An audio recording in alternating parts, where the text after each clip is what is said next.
Welcome back to the REI Marketing Weekly. It's your host, Josh Culler, here with Culler Media. And I'm excited for the guest today on the show, Kris Ontiveros out of Arizona, which I'm really jealous of during the winter months, but during the summer months, not so much.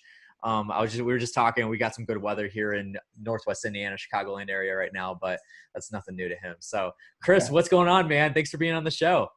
Hey, thanks for having me. I really appreciate it. Dude, I am so excited to have you on. We've been going back and forth a couple times trying to get you on the show and making it happen now. So otherwise known as Cashflow Kris, today we're going to be talking about the marketing that he's doing in his cash flow business. I'm just going to ask him, like, what are you doing? And we're going to have a good conversation. But before we jump into it, Kris, I do want to give you the opportunity to let people know a little bit about yourself, what you got going on. You do put out a good amount of content, following you on Instagram, friends with you on Facebook and everything. So you put out some awesome content. I believe you do YouTube as well. And so I want to give you the opportunity to let people know how they can connect with you on social platforms and learn a little bit more about what you got going on. So if you could talk about that and then just kind of the origin stories of Kris and who you are and what you do. Awesome, man. Yeah, thanks for the intro. I appreciate it. So yeah, I'm a local investor out of Phoenix, Arizona. Here in town, I grew up in the business doing a lot of fix and flips. I've had a real estate license for 15 years. So I've always been in the real estate game. Here in Phoenix, we do a lot of real estate development. So we build new homes, single families, and we're moving into the multifamily development game, which is very exciting. Mm-hmm. So that's what we do on this side. The Cashflow Kris came from lots of frustration. My business partner DP and I, we were making plenty of money doing the fix and flips, but you kept having to do it over and over and over again. Yeah. So we knew that we needed to start buying and holding, and so a couple years ago we made a decision to do that, and we're about 120, 130 properties later. Awesome. And trying to get to 500 as soon as possible. Very cool. Very cool. So he's out of this Phoenix squad that many of you guys probably know. I think we're going to be getting Steve Trang on the show here in a couple of days. We're going to be recording with him. And then we've had, Jesse Burrell, Evo, Annie, and all those guys on the show before. So we'll have to get Brand on too. So yeah, man, it's quite the crew out here. I love that everybody out here supports each other. We're all friends. And, we all want each other to succeed, and we do. Actually, the building I'm in is Batch Skip Trace. Yeah. So this is Evo, Annie, and Jesse's building. Brent Daniels is right across the way. We got Pace across the way as well. So a really good crowd. That's pretty cool. So the networking must be awesome out there. So that's cool. So we're going to jump into it. I want to, be very considerate of your time, but also just like go deep into what you're doing for the marketing. So I'm just going to let you kind of take over and just let us know the marketing that you're doing that's working in your business right now. Again, like I told you, most of our audience are active investors. And so they want to hear some actionable items of what they can do. And I understand, the market's going to be different depending on where you're at, because the Phoenix market is totally different from, maybe the New York market or Charlotte, North Carolina, or my market, Chicagoland area. So what do you got going on marketing? What are some things that you could share with the audience that may be beneficial to them? Sure. Now, yes, other markets are different, but I don't think that really changes what works in marketing per se, because lots of different things work, but different things work at different times. It's good. Yep. We were just talking the other day about how some people are having success with letters again. Mm-hmm. A couple of years ago, if you were an out-of-state owner, if you lived in California and owned a property in Arizona, you probably got 120 letters on your desk. Right. It was just, so letters work, but letters at that time didn't work. Cold calling works. Cold calling during a pandemic probably isn't the best idea. So there's definitely lots of different ways to do it. And so depending on your market, depending on the seasonality within the market as well, really makes a big difference. So, I mean, I remember in 2010, I got all my properties off the MLS, right? Yeah. Try to do that today. It's impossible. You can't do that, at least in the Phoenix area. But yeah, we would go, this was when there were tons of foreclosures. So I would go look at 20 houses, make lowball offers on 10 just to buy 3. Mm-hmm. So yeah, and that lasted till like 2014, 2015. And some, like our market, we were still doing HUD and MLS around 2015. So yeah, totally understand. It did. Yeah. I mean, things all changed. So probate, for a really long time, probate was killing it for me. I did so well with that. You know, but again, things change. A lot of people catch on. And so you always got to stay ahead of the game a little bit. Yeah. Now we are, for cash flow, we're in the Cleveland market. So we're completely virtual. Awesome. You know, Cleveland has amazing numbers with their properties. We really like the city. You know, we've been there a few times and we got our bearings, but I think that's pretty big to be. You have to get to the basics and you have to do the fundamentals when you're investing in another city, right? Sure. I can't drive for dollars. Here, I love driving for dollars. Mm-hmm. I think it's such an easy way to find deals, door knocking, that type of thing. But out there, we really had to go by the fundamentals. So what did we do? We found, first of all, we use batch skip trace because they do the lead stacker. So we don't want someone with just one point of pain. We want them to have multiple pain points. Right. Because they're going to be that much more motivated. Mm-hmm. You know, so we went with the pre-foreclosure, foreclosure, tax deed, you know, tax foreclosure. I'm pretty sure we hit landlords pretty hard. We try to get people who were doing a lot of evictions because we know that could be frustrating. And then we hit them multiple ways. Mainly we do text blasts. But you can also do letters, or if we had boots on the ground, we can go door knock as well. Sure. So, okay. So let's talk about that real quick. Because I mean, everybody's doing, you know, letters, everybody's doing text blasts and cold calling.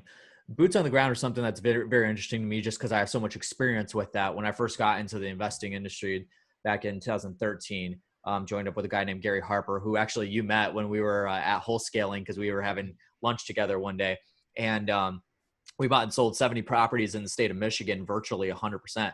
But we did have boots on the ground, and that helped a lot with just the whole marketing concept where we were able to door knock. We were able to do driving for dollars through that one guy who was on the boots on the ground. So how are you utilizing that for your marketing specifically?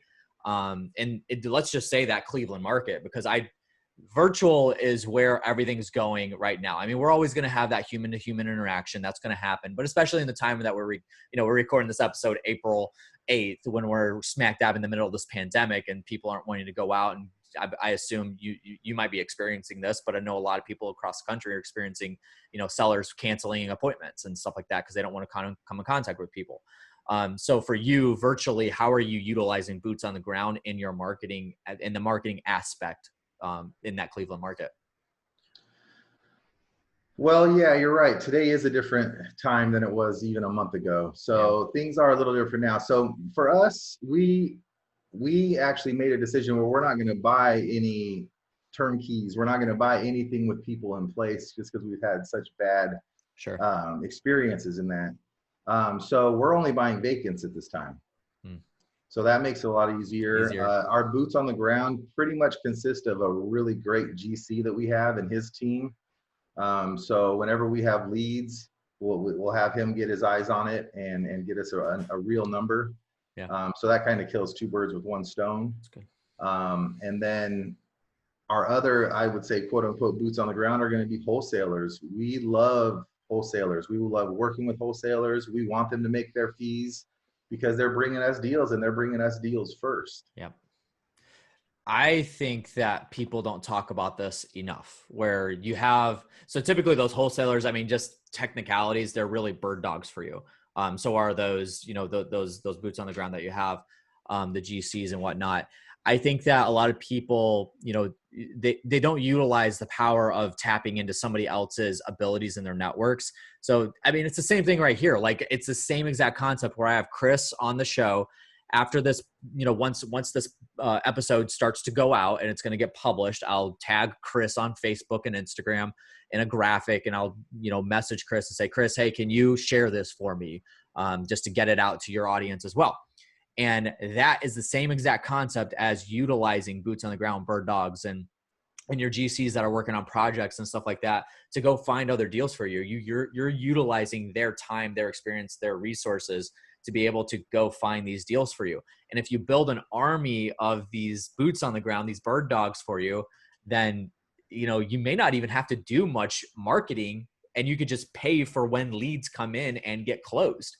So I think that's a really, really good idea, and it's not talked about enough. And I mean, typically people don't think about that from a marketing aspect, but it really is a marketing aspect of the business. So I'm glad you went deep into that. So as for right now, let's leave that off the table. What are some other things that are converting really high for you in marketing, whether it is, you know, direct mail or text blasting? I know you said you do a lot of text blasting. So like what right now is working extremely well for you?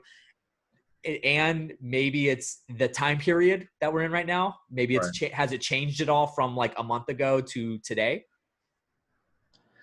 So people never like our answer. When me and BP answer this, they never like it because they want the silver bullet, man. Yeah. Networking. It's everything for us. We were talking about our old show, the AZ Flip Guys. We got 100 episodes there. And if you go through them, we probably say networking 10,000 times. Because seriously, that's what it is for us. We've built that network in Cleveland. That's how we found our contractors, our property managers, our bird dogs, our wholesalers. I mean, seriously, that is it. We tell them what we want, and they go out and get it. And then when they bring us deals, we make quick decisions, and then we close when we say we're going to close. You know, so I mean, really, our marketing is down to kind of a trickle right now. We are hitting those main, but again, SMS has kind of dried up. People are, you know, getting a lot more FUs and a lot less maybes. So I think the market's inundated. Everybody's doing it. So again, we're just networking, and then not just networking. We do it on purpose. We do it with purpose. So we let them know exactly what we want. We show them the maps. This is where we buy. These are the areas. This is what we're looking for. And they know how much we pay, and they bring us deals, and we don't care how much they make. That's the thing. As long as it's our criteria, mark it up as much as you want. Yeah. And that's a fantastic idea too, because a lot of people just, you know, say, hey, you're a bird dog, go find deals for me. And they don't give them any criteria. They don't tell them what they're looking for. And then they bring a deal, you know, they bring 10 deals to them on the table, and the investor says no to every single one of them. And they're like, well, I brought you deals. Where am I making money? I think that's a really good way to look at it, is almost mentoring or training your bird dogs to find you the right deals, investing that time in them so that you can get good quality deals. You're not have to go through a lot of garbage deals. And that in turn creates kind of a loyalty with these bird dogs for you to be able, and the people that you're networking with, to bring you more deals. But now they know what you're looking for. So when they do bring it, they're like, payday. If this deal closes, it's payday. So that's a good way to look at it. I think that's good. And you know what, doing it the other way, I think, is just as important. You know, for people who are out there actively wholesaling, obviously the better buyer list that you have, you don't need a huge buyer list. You need to have a good buyers list. So knowing other people's formulas is key. Like I know here in Phoenix, I got probably 10 guys that I would pass my stuff on to. I know my 80%, 82% lipstick guys, where they just want easy stuff, but they're willing to way overpay for it. I know my guys who will buy anything that, you know, is fire damaged or whatnot. They want the really big spreads, but they're willing to do that work. And then have other people who are in the middle, you know? So absolutely. Turning it, networking, and then finding out exactly what they want. Like, you know, what is a deal for you? That could be key. Yeah. And I'm not sure what you call it. We call it reverse wholesaling. That's like a really, where you have your buyers. This was back in the day too, kind of like what you're talking about. You know, when I first got in from 2013 to about 2016, all we were doing was marketing for buyers. That's it. Like we weren't doing any acquisitions marketing at all, because HUD was so hot, MLS was so hot. So we were building that buyers list, which honestly, I had this conversation with a guy named Paul Lizell, and you guys probably heard this episode a couple episodes ago. But we were talking about this, where the time period we're in right now, I mean, you just take, we're in an area that is similar, that's going to be similar in unemployment. We've actually hit a record of unemployment. I think we're almost at 10 million people unemployed in the US, right? That file for unemployment. And if we learned anything from the previous recession, was that 13% of those people that lost them, that lost their jobs in the last recession, 13% also lost their homes. So that was where we had this surge of things that hit them. I mean, you even said it, the time period, like 2010. I mean, that was like what, 2 years after the recession, depending on where you're at in the country. But we had this surge of deals hitting the MLS, deals hitting, auction.com, HUD. And that's when we had that time period. And then that kind of settled down, which around 2015, 2016 started ramping up marketing for acquisitions because those deals dried up. I remember almost overnight when HUD deals were gone. There was nothing on HUD. Right. And so man, we were doing the sweetest, I think it was like 83.5%. Yeah. They would take 83.5% of their list price. Yep. Exactly what to offer. It was awesome. So you could reverse wholesale all day long as long as you had the strong buyers list. But this is something I'm warning people now is like where we're at right now. And I'm not saying that's the doomsday or anything, or I don't have a crystal ball. This is just experience from what we went through 6-7 years ago. Is the strong buyers list is going to give you a very big, step up from the competition. If you have all these deals coming through you, if a bunch of people lose their jobs and lose their homes, then you can reverse wholesale those to somebody else on your buyers list. And a lot of people, I'm afraid right now, they've done some really good acquisitions marketing. But once we hit this, maybe if we come out of this pandemic and it's similar, they're not going to have any buyers on their list, and that's going to be rough. It's going to be a rough time. So I think that's something that people need to take into consideration. I think that's an actionable item that people can do right now. If you haven't done it already, call your buyers list. That's good. Yeah. You're doing this weekly or bi-weekly anyways, but yeah, call your people. Where are they at? How are they feeling? Are they all in? Are they all out? I did this with all my private lenders and my hard money lenders in town recently. I found out some of them aren't lending at all. Most of them have just changed their guidelines a little bit, and some people it's business as usual. So get out there. And now they know that I'm doing business. So maybe when they have a deal come their way and they know these other guys aren't taking deals, now they're going to pass it to me. So being vocal and networking, and just you're giving as well. You're calling them saying, how can I help you? What do you need? What's going on? That's good. I love that. That is awesome. Like, a lot of people don't think of it that way, but like that's really branding is what it is you're getting out there, whether you have an actual brand you're operating under or not. It's branding, Kris, that's who it's branding. And and we all know branding is marketing, in that it's in that funnel as well. So that's a really good way to put it. Kris, I am going to have to let you go, man. We're running out of time, but definitely could spend a lot more time here on the call with you. So I will have you back again soon. I do want to give you one more opportunity. If there's something else that you haven't talked about marketing wise for your business, could also be for your development, the stuff you got going on in the development world as well. But marketing wise, what are some things that you can share last but not least here on the show for the audience? Yeah, so Cashflow Kris is my moniker. I love trying to teach people how to put real estate into their portfolio. I'm a big proponent of it. I think it's the best way to retire, and not just retire, but retire wealthy. This book I would highly recommend, Building a Story Brand, because your client is the hero. Yeah. So what I learned from this is anytime that I talk about cash flow, I don't need to talk about me. I need to talk about them, because they're the hero in the story. So yeah, highly recommended. And then I run a book club. If anybody wants to join, no cost. It's a free book club. It's called Leveling Up Book Club. And we do a book of the month. And our last book was Compound Effect. Right now we're working Traction. So we actually did Building a Story Brand as well. So if you guys want to learn and help build your business, feel free to reach out. Very cool. Yeah. And I agree with Story Brand. Great book by Donald Miller. If you guys haven't read it, it's a very vital book to read for your business, just the way you build your business, but then the marketing side of it as well. Like Kris said, you got to make the customer, the consumer, the end person, the hero, and you're just the sidekick. Like, I think he used the example of Obi-Wan and Luke Skywalker. So like, they're Luke Skywalker. They're the hero of the story. You're Obi-Wan Kenobi, who teaches them or helps them get there to where they want to go and defeat Darth Vader, which could be pre-foreclosure, that's the evil or whatever. So I love that. Thank you for sharing that for sure. And then Kris, I want to give you the opportunity to let people know how to connect with you. So if you want to give Instagram handle, Facebook, email, whatever you want to give out. I know you mentioned the book club. We'll have all that linked in the description below. But if you want to share that real quick, how can somebody connect with you if they want to learn more about you or get a hold of you? Yeah, real easy. I'm Cashflow Kris all over the web. Cashflow, and then Kris with a K, Kris. YouTube, Instagram, Facebook.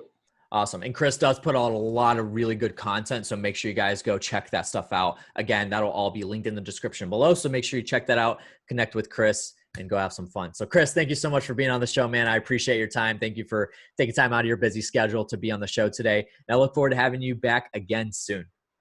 Appreciate it. This is a great show. It's a great service that you do for your people. I appreciate that. Appreciate that, man. All right, guys, that's going to do it for today's episode. Thank you so much for joining in. Last but not least, if you haven't checked out rei.video, now is the time to do that. It's a new platform launched by Color Media, rei.video. Just type that into your web browser. Basically, you shoot your own videos, whatever you want to shoot, whether it's with your cell phone, camera, or whatever, raw footage, send that over to us. We'll get that edited, whether you want closed captions added, music, transitions, graphics, all kinds of crazy stuff that you want in the video editing, send that over in an order. 48-hour turnaround time, unlimited revision, so you get exactly what you're looking for in a quick turnaround time. Use code FIRSTVID at checkout, and you'll get 50% off your first order so you could try it out. So again, rei.video, make sure you check that out. Again, that'll be linked in the description below. So thank you for joining us for the REI Marketing Weekly today. We'll catch you on the next one. See ya.